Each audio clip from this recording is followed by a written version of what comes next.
All right, gang, we're going to talk about the sugar push and what you might not know about it. My name is Brian B. I'm Miss Megan. So sugar push is maybe the hardest basic of any of the dances because it includes two different types of connections. But the first thing I want you to know is you might hear it called the sugar push or the push break. It's all the same thing. Let's quick history lesson. Sugar push came from Lindy Hop, and they did a little sugar foot on the 1-2. So that would be actually technically a sugar push with the sugar foot on the 1-2. We just have called it sugar push forever, but the technical term is push break, which was known as the push to a breakaway position. So either word, same pattern. Let's look at it once, and we'll talk about the things that we didn't know. 1, 2, 3, and 4. 5 and 6. So the first problem is that we have two different kinds of connections. So let's just handle that right up front. We have an away connection and we have a towards connection. So just taking your partner and the ability to shift between those two connections is going to be important. Just this, right? So she gets here, she stays, she goes away and she stays. And then I don't get too army with this, right? Getting used to my body creating the connection, my body moving slightly away, and then my body moving slightly towards, right? That alone is going to be tricky, so practice that right there. Now let's talk about the steps. What was the first thing you said when we talked about this video for the leaders? Leaders, you got some longer legs than most of us followers, so we have to close the distance, which means if you run a race, we're never going to catch up to you. Yep, so leaders, right off the bat, no big steps back. Remember that body leading thing? It's my body leading, so it's 1, 2, 3, and 4, 5, and 6. So here's my tip for the leaders. And we're going to talk in these videos about principles rather than exact footwork. And this is what I mean. You might have been taught to go back for the sugar push, right? And then, of course, Megan just said it. We might go back. You're like, hey, teacher, I did what you said. So then the teacher says, take small steps. So then you take small back, right? But she still has 2 forward steps. So one of the things that you'll see a lot of people do, and that I even teach in beginner class, is to go back and then together, right? A small together, not super far back. That way I allow her to close the distance. So that's a good tip, right? Right off the bat, we have 1, 2, right? So now I'm a wall, not a very big step back. 3 and 4, 5 and 6. But you said the reverse is true for the followers. What do you mean, Miss Megan? So unlike the passes where followers might take 2 biggest steps because there is actually a path, now we have somebody in front of us. So followers go, there's nowhere to go, so I'm just going to go 1, 2. And you get this cruddy connection. Yeah. I wanted to say a Greek word. So we have to catch up to them.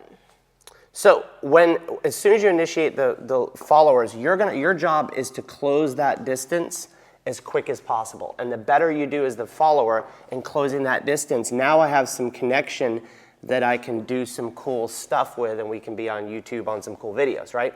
So 1, 2 leaders, small. Followers are going to close the distance. Now on 3 and, 1, 2, 3 and. Here's what I see going wrong for the leaders. If these hands go too far back, and it's not that you won't see this on high-level West Coast swing, but as a good rule, if I was going to throw something at you, right, you would put your hands out to catch it and absorb it depending upon how fast I threw it to you, right? She's not moving 100 miles an hour, so I don't necessarily need to absorb her all the way back here, although you'll see people do it. It's not wrong, but I want to make sure I catch her first. I feel that then I can absorb a little bit. And now here's where we see the biggest problem. I don't want to push with my hands. It's my body moving that sends her to the other side of the connection. So if you think that it's my body that creates these connections, not my arm creating them and my arm creating them, right? You'll go a long way in West Coast swing. So that's 1, 2, 3, and we're going to get to count 4 and talk about the anchor. 1, 2. Or we're going to talk about the followers. Oh, how about we talk about the followers? Sorry, Miss Megan. What do the followers do wrong? You're just so amazing.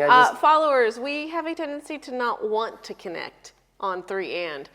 We do this little, hi, bye. Oh, yeah. Let's bye. talk about that. All right, so I promise they're going to try not to get us too close to where we feel like we're in a bubble there. So we're going to go 1, 2. You want to connect forward by count 2.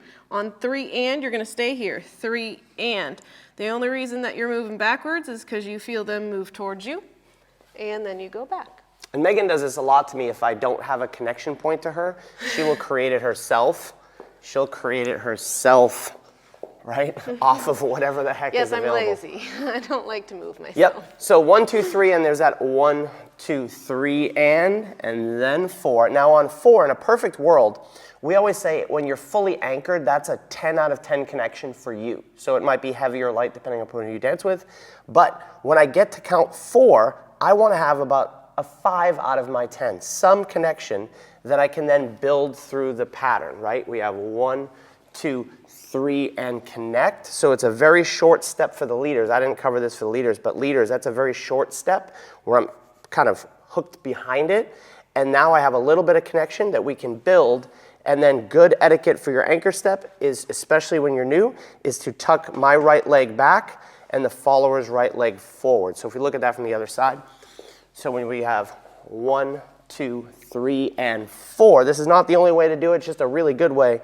Triple step. I leave this foot back because that way I can't creep forward and out of my connection. Cool? So if you want to see what you don't know about the whip, the right side pass, and the left side pass, you'll want to watch this playlist here. And if you don't yet have our ebook, 200 tips and tricks to improve your West Coast swing at every level, you can download it here free. Tons of free resources, tons of free video resources. Took me like 3 months of my life to do. Download it here for free. We'll see you on the dance floor soon.